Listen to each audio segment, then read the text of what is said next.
Something was watching me from the woods. Not an animal, not a person. Something that moved between those two categories like it couldn't decide what it wanted to be.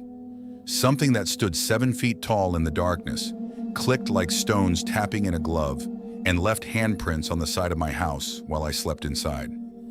I am not a man who scares easily. I am a mechanic. I deal in facts, torque values, pressure readings, broken parts, physical causes. I have spent 15 years fixing things in the deep woods before sunrise, alone, in weather that would make most people stay home. Fear was never part of my job description, but whatever lived on Trail 7 changed that. And by the time I understood what it was doing, by the time I realized it wasn't just appearing near me, but studying me, learning me, mapping my patterns the way a hunter maps prey, it was already too late to pretend I hadn't seen it. If you are new here, welcome to Mr. DarkWhisper. Hit that subscribe button right now and drop a comment telling me where in the world you are watching from tonight. Now turn off your lights and let me tell you what came out of the dark. My name is Dean Holloway. My official title is Equipment and Fleet Mechanic Parks Division. Around Monaco and the 3 townships around it, most people just call me Ranger. They see the green truck and the radio on my shoulder and assume I carry cuffs. I don't. I carry a torque wrench, starter fluid, and enough zip ties to hold civilization together through winter. Weekdays I split between the government shop and Mackey Auto and Small Engine on the edge of town. Weekends were cash jobs, chainsaw tune-ups, pull-start rebuilds at lake cabins, snowmobile track replacements done in barns lit by one bare bulb, and a portable heater that never quite worked. Evenings were mine. I drove 12 miles out from town, then another 3 on forest access roads, and ended up at the old cabin my grandfather left me when he passed.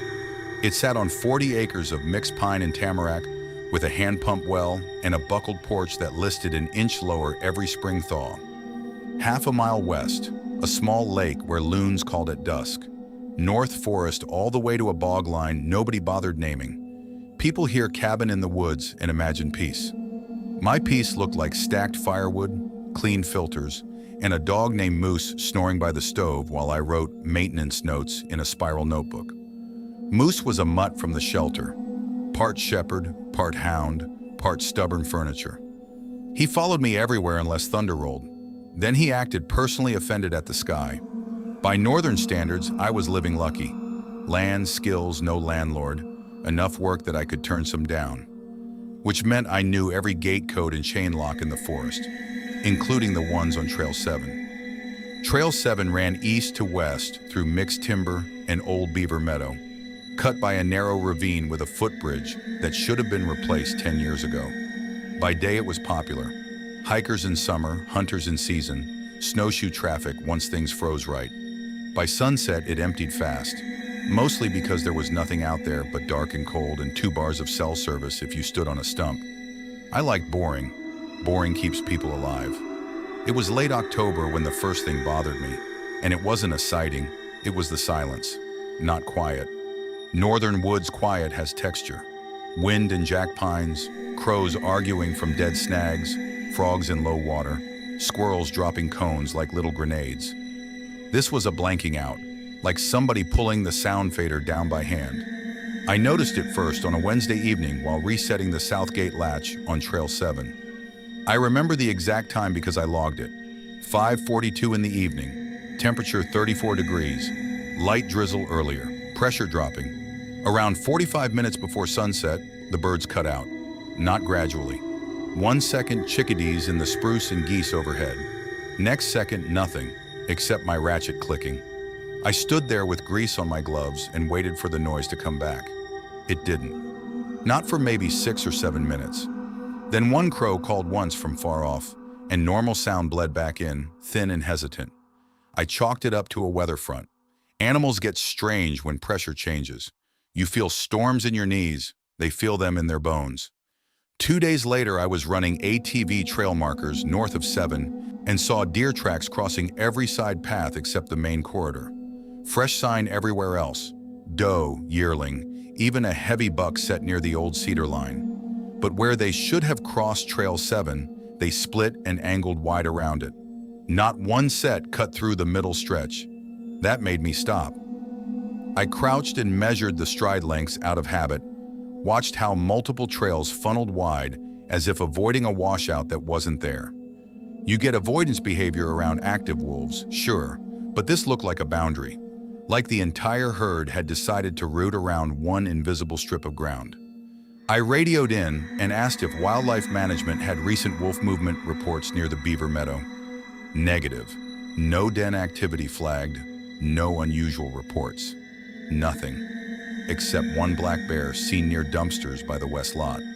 I told myself it was poaching activity. Illegal bait-pushing animals around. Human scent heavy enough to reroute traffic.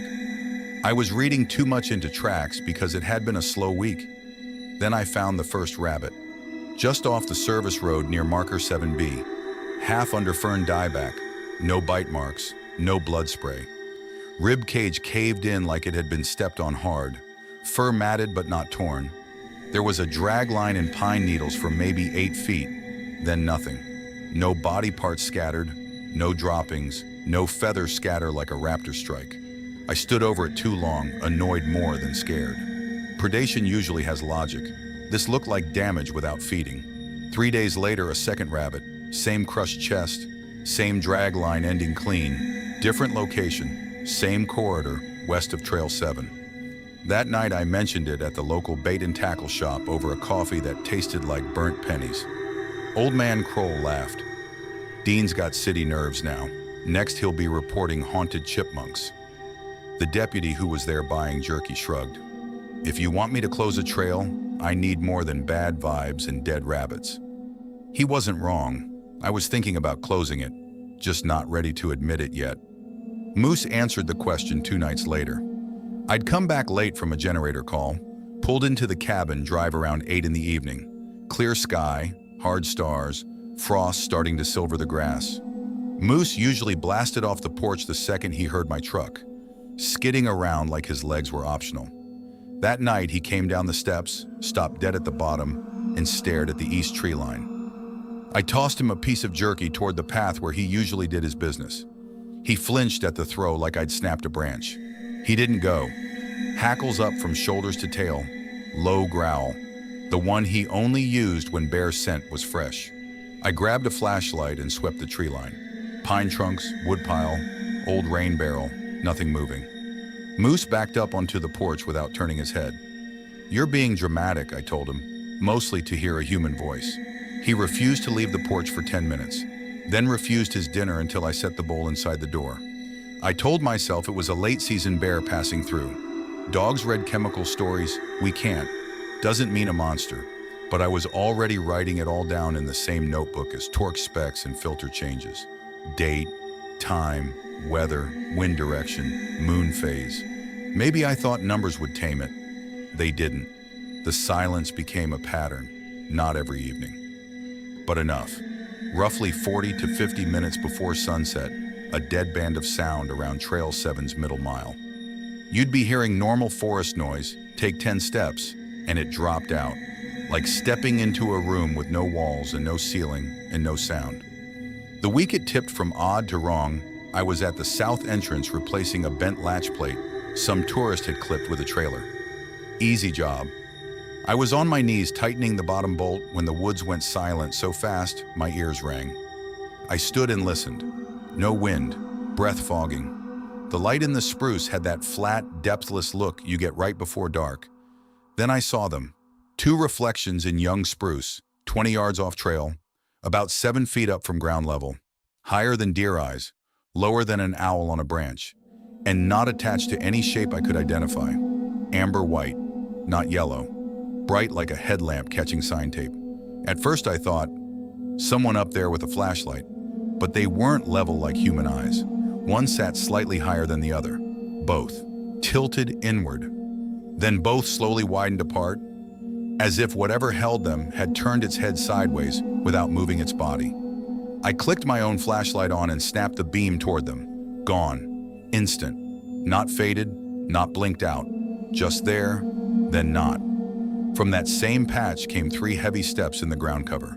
Slow, weighty enough to depress wet earth. Wrong rhythm. Too deliberate for deer. Too uneven for a person walking upright. Step, half beat, Step, step, then nothing. No crashing retreat, no branch whip, no snort. I walked backward to the truck without taking my light off the trees. Hands steady, because hands stay steady when your brain is not. I got in, shut the door, locked it, sat with the engine idling and my pulse hitting my throat. On the passenger seat, my notebook lay open. I added one line, eyes at South Gate, 1751, height approximately 7 feet, movement unknown, heavy footfalls. I wrote it twice because my first handwriting looked like somebody else's. I spent the next week trying to explain it away. Possibly a black bear with a paw injury, possibly a feral dog or wolf dog cross, possibly a person, a poacher with reflective gear, moving in the dark, possibly me, running on too little sleep and too much coffee, with a grandfather who spent years filling my head with old woods warnings by lantern light. I tested every explanation before I let myself think any further. I walked both shoulders of Trail 7 looking for bait signs, wire snares, illegal camps, fresh knife work on saplings. Nothing recent. I checked drainage lines for carcass caches. Nothing but leaves. I asked Pete, the trapper who covered half the landlines every winter and could read snow like sheet music. Anything off around 7? I asked. Off how? Sign moving around it. Rabbits crushed. No feeding, he snorted. Everything gets crushed up there if a fisher catches it wrong. Fishers don't leave 9-inch handprints. The grin thinned. You serious? Yeah. He shrugged. Mange bear. They walk funny. Look like demons in low light. You're out there alone too much, Dean. Same sentence, different mouth. I pulled 3 trail cameras from surplus, 2 no-glow infrared units, and 1 older white flash model, and mounted them at the south gate along the beaver meadow, and 80 yards off my cabin's east edge, where moose kept refusing to go. By Thursday, I had 212 images of blowing grass, 1 porcupine, 3 does, and a pair of teenagers vaping at the trailhead after hours. No glowing eyes, no giant shapes. What I did have were gaps. At least 4 evenings in a row, all 3 cameras stopped triggering during the same 30 to 50-minute window before sunset. Not dead batteries, not full cars, just no motion events during the exact time the woods went quiet. I told myself it was temperature differential messing with the sensors. I said that out loud in the truck twice, like I was teaching a class. It almost worked. Then Sunday night laid a half moon over fresh crusted snow, and I had to run a marker check through the Beaver Meadow stretch of Trail 7. I took the Polaris, parked at the south pull-off, and walked in with a post bundle over my shoulder. Snow squeaked dry under my boots. Sky clear, moon bright enough to cast blue shadows in open ground. The meadow sits like a shallow bowl between alder bands. In winter, it turns into a silver plate with dark timber walls on both sides. Beautiful in daylight. At night, it looks like an exposed throat. I was halfway across the south edge when the quiet came down. No wind in the cattails, no owl, no distant highway hum, just my boots and my own breath. I set the replacement marker, tamped it once, checked the level, and looked up, because something in my peripheral vision had changed. At first, I thought it was a shadow from a passing cloud, then it moved. From the alder shadow on the far side, something crossed the moonlit strip in one continuous motion. Too smooth, too low in front, and too high in back. And then the whole profile shifted mid-stride, like it could rearrange its own posture while moving. Long torso, shoulders narrow, hindquarters riding high, then dropping as it reached the pine edge. It passed behind the old marker post near the footbridge approach, the one I had installed myself 2 summers earlier, and knew for a fact stood 6 feet from base to cap. Its back rode above it, not by inches, by enough that my brain refused the scale and tried to resize the entire world around it instead. I did not move. I could not. At the pine wall, it paused, broadside for maybe 1 second. No detail, just a cutout of wrongness, neck too long for bear, 4 quarters too elongated for wolf, tail either tucked tight or not there at all. Then it folded down behind deadfall without a single crack of branch. That was the part that broke me more than the size. Something that large should make noise. The forest should have screamed. It made nothing. I stood in that meadow until my fingers went numb inside my gloves. Then I walked backward, turned, and went out the way I came, without running. Because running in crusted snow at night gets you hurt fast. Every 20 yards, I looked over my shoulder. Nothing followed.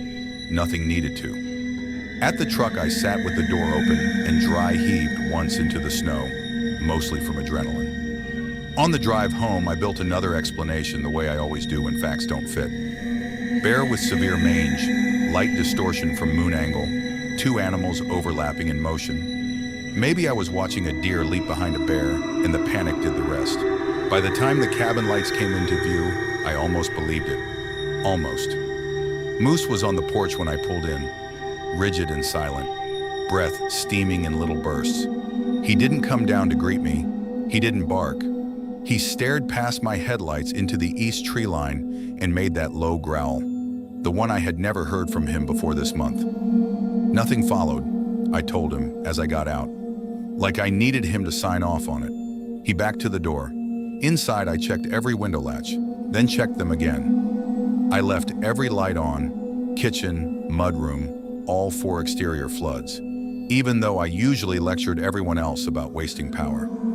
I opened my notebook to add one more entry. My pen hovered over the page and wouldn't move. I could write measurements all day long. I could write torque values from memory.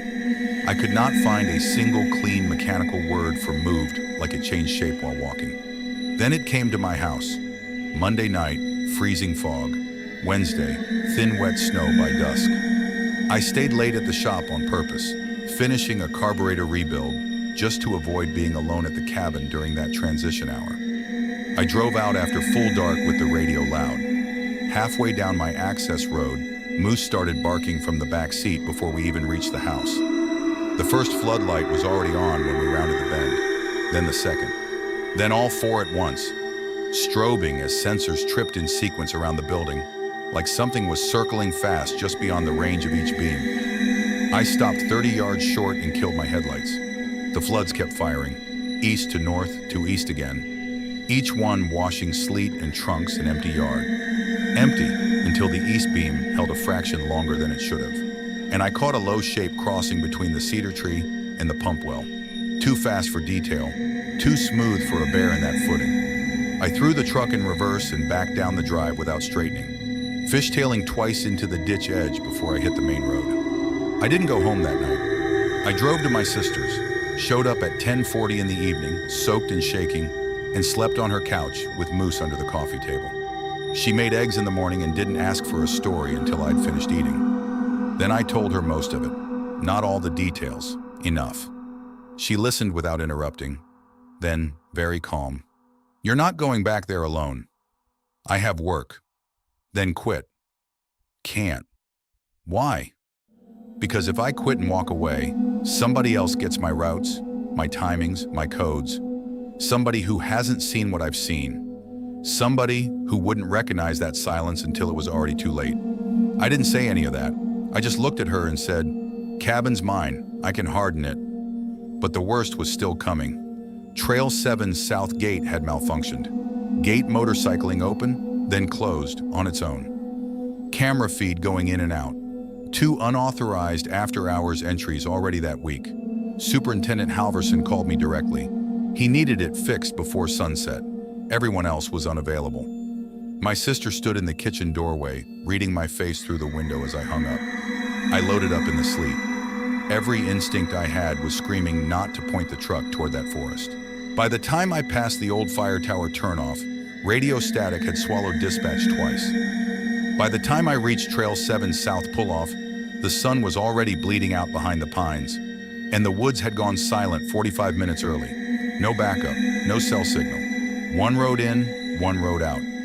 I killed the engine and listened. Nothing. Not wind, not sleet dripping off spruce tips, not even the metallic tick of the gate motor that was supposed to be cycling itself to death.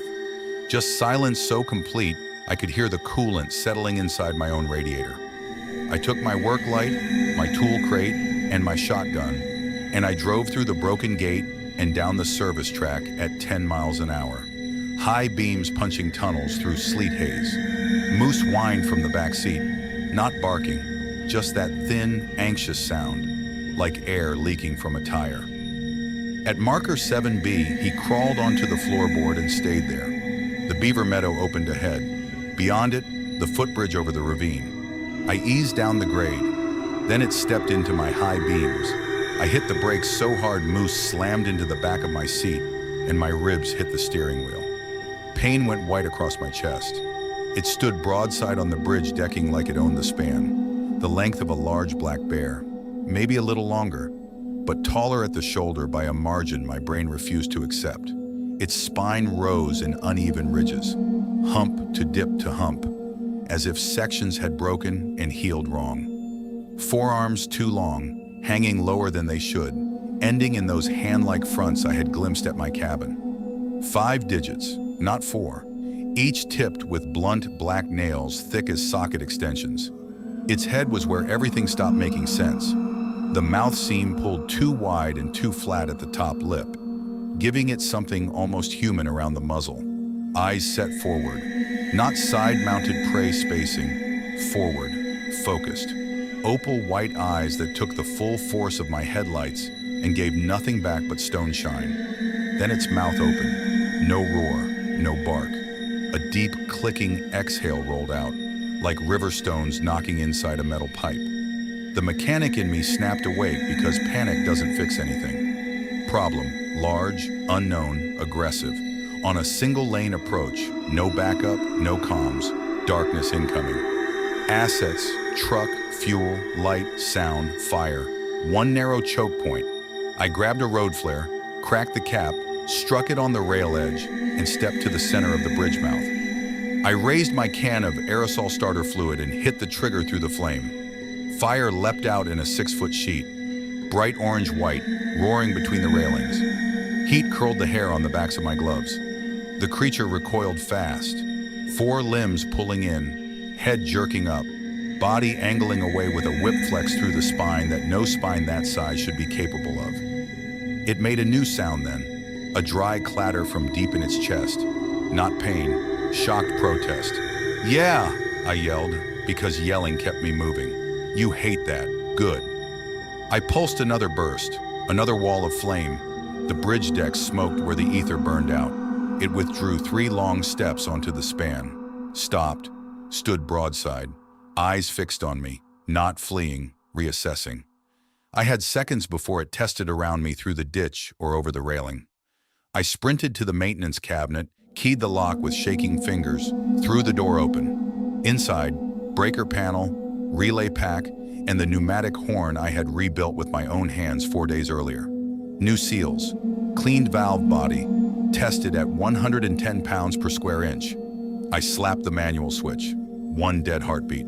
Then the compressor kicked and the horn detonated across the ravine. An industrial metallic bellow in a long pulsing blast that punched the air hard enough to rattle the cabinet door against my shoulder. Not a siren, a freight train throat call, the kind of sound that doesn't ask permission. The creature flinched like it had been struck. Head snapped sideways. The small ears, almost hidden in wet fur, flattened hard against the skull. It dropped low, 4 limbs spread, and then spun with a boneless speed that made my stomach drop.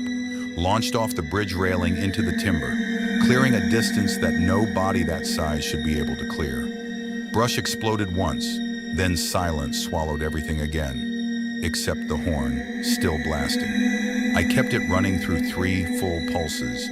While I backed toward the truck, flare burning low in my hand, sparks landing on my sleeve. I got in, threw it in reverse, backed out slow, then faster, never turning around. At the south gate, I chained it shut with shaking hands, wound an extra binder chain around both leaves for good measure, and killed the trail light breakers so nothing down that corridor would glow and lure anyone curious in the dark. Then I drove to town and didn't stop. By midnight, 2 deputies and a wildlife warden were at Trail 7 South with portable floodlights and enough skepticism to fill a courtroom. They found the scorch marks exactly where I said. Black fan pattern between the railings. They found deck impressions too long and too deep for deer. They found 2 fresh prints in mud at the cabinet pad. Long, narrow, 4 blunt front toes, palm-like rear pressure, matching the cast I had poured months earlier. One deputy quietly stopped joking. Nobody found a body. Nobody found a hair worth collecting in the sleet. But they found the evidence, and they logged it. Trail 7 is closed from sunset to sunrise. No species named on the signs, no photos released, just policy language and penalties for violation. I sold 38 of my 40 acres to a conservation trust under restricted public access. Kept the 2-acre parcel around the cabin, hardened every inch of it. Steel shutters, reinforced door jams, overlapping motion floods, perimeter trip lines wired to my phone. No more solo field work in the Trail 7 sector after civil twilight, not once violated. Moose never went back to normal around the east tree line. He sleeps against my bedroom door every night, one ear always up. The cabin interference stopped after the hardening. No more move tools, no more missing camera cards, no more open doors. I haven't seen it clearly in over a year, maybe longer. But once last fall, on a windless evening, I heard that stone-click exhale from somewhere beyond the east rail, and I went very still until it passed. No headlines, no official species classification, just a trail that closes at sunset and stays closed. People ask me why I'm so strict about it. I give them the official line, same every time. Trail closed, large predator movement, unstable night conditions near the ravine. That's true. That's always been true. The other truth, the one I write in notebooks and don't file with anyone, is simpler. It's still out there, and it still knows my name. If this story kept you up tonight, you are not alone. Drop a comment and tell me where in the world you are watching from. Like this video, share it with someone who thinks they're brave, and subscribe to Mr. DarkWhisper so you never miss what comes out of the dark next. The woods are never as empty as they look. Good night.